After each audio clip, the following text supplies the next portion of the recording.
Hello!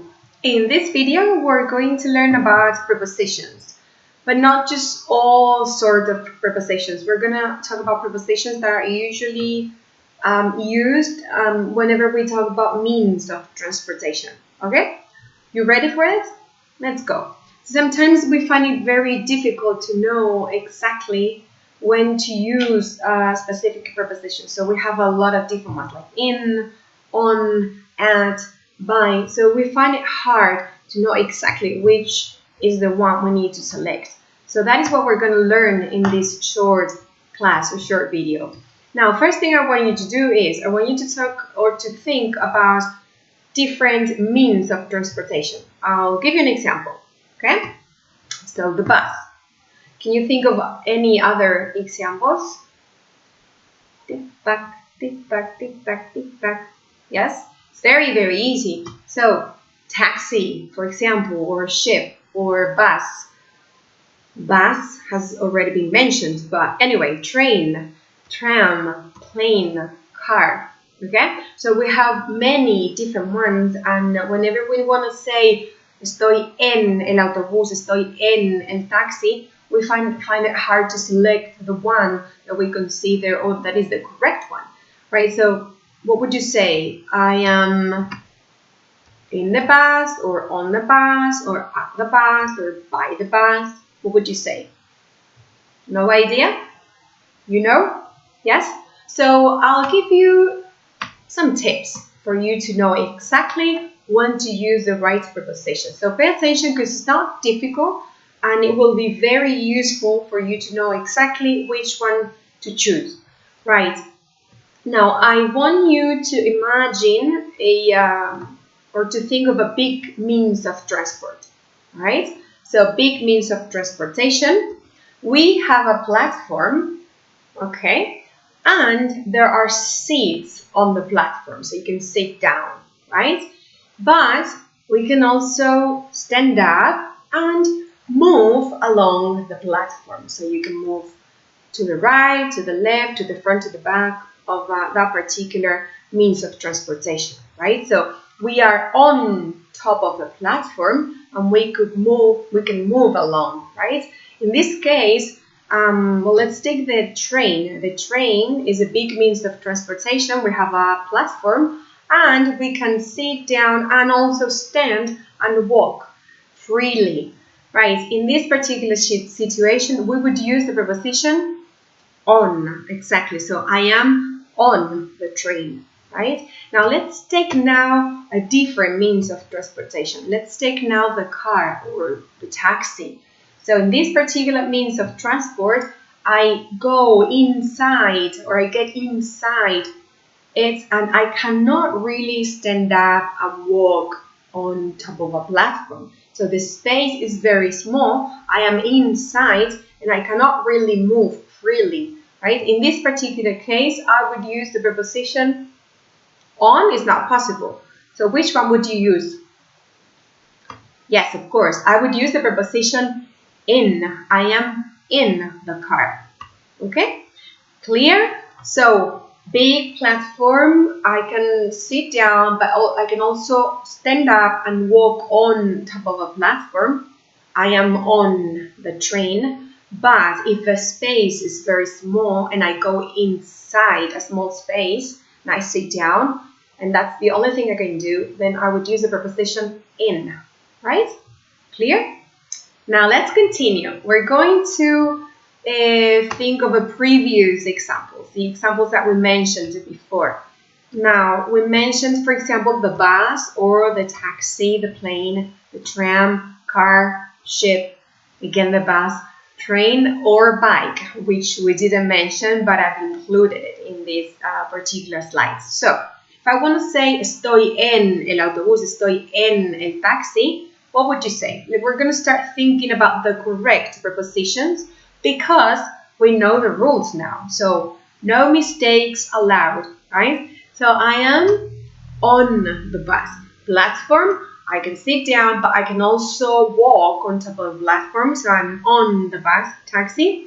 Very easy because we mentioned it before. I'm in the taxi. Plane, on the plane. Platform, can walk freely. Yes, well, not really freely, but yes, you understand what I want to say. Tram. Yeah, what would you say? In the tram, on the tram, on the tram. Car, I'm in the car. Again, small space, I go inside. I cannot move freely, so I'm in the car. On the ship, on the bus again, on the train. That was the example we mentioned previously. And what about the bike? Bike it's a little bit different. So there is only one option because the preposition we choose has to be a literal preposition. So it is really not possible to go in the bike. Otherwise, we will have to go inside the bike. And that is never possible. So this is quite a literal idea. So I am on the bike, right? On the bike. On the horse would be a similar example, right? Clear? Yes? Now, some students also have problems whenever they want to say subir, bajar, de un autobús, de un taxi, right? So what do we have to do? What do we do? What do we say? So first thing, we're always going to use, as a start, the verb get, okay? So get, and we need to accompany the verb with a particular preposition. Which preposition should we choose? Well, it's very simple. Now, let's take the word taxi. Estoy en el taxi. I am in the taxi, right? And now let's take the word train. Estoy en el tren. I am on the train. So if I want to say subir al taxi, I would use the very same preposition that I used before in the previous examples. Whereas I get in the taxi. So as you can see, the preposition is the same. Yes? Now, what is the opposite of in or inside? Out or out of, right? So get in the taxi, get out of a taxi. Now, how about train? So what is the preposition we need to use instead in order to say subir? Get on, right? Get on the train, or the opposite, get off the train, right?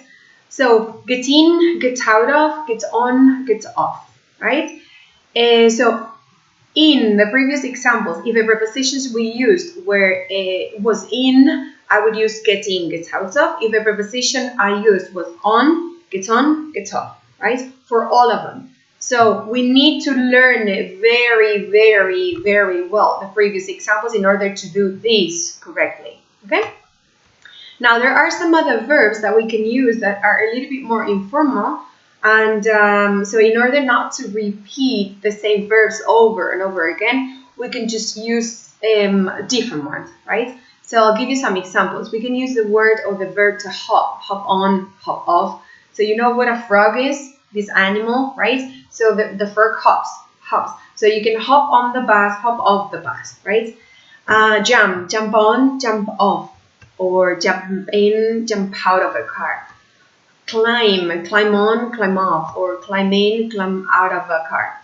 Now, careful with the word climb, because if we have a look at the spelling, we have a B. So the word ends in a B. But this B is a silent letter. We don't pronounce it. So very careful with this, because the pronunciation is not climb, it's climb. Okay? Climb on, climb off. Right. Very well done. Are you ready to continue? Right, let's go. Now, in order, before we actually move to the last section of the video, I want to make a difference among several words that are usually confusing for Spanish students. So let's take the words travel, journey, and trip. What is the real difference among all of them? So is there any difference between travel and trip? For example, what is the real meaning of journey? Now we're going to have a look at them one by one, and we'll see the definitions, and we'll also see some examples for you to know exactly what they mean and when we can use them. Okay? So the word travel, the word travel is the general activity of moving from one place to another. So it's an action, right? So if it's an action, it's usually used as a verb. Okay, so travel is usually a verb But there are exceptions. There are other ways of using the word travel. We're not going to have a look at those particular examples or situations in this video. So just get the idea, the basic idea that travel is a verb, okay? So we need to use it as a verb, right? So I love traveling around the world. I love traveling around the world, okay? Now, very careful, because I've heard a lot of examples of people telling me the travel to Paris was fantastic. Travel to Paris, it's not correct because travel is a verb. So we will see later which the correct word would be. Okay? Now, second word is the word journey. What is the journey? Any ideas? No? So whenever we talk about a journey, we mean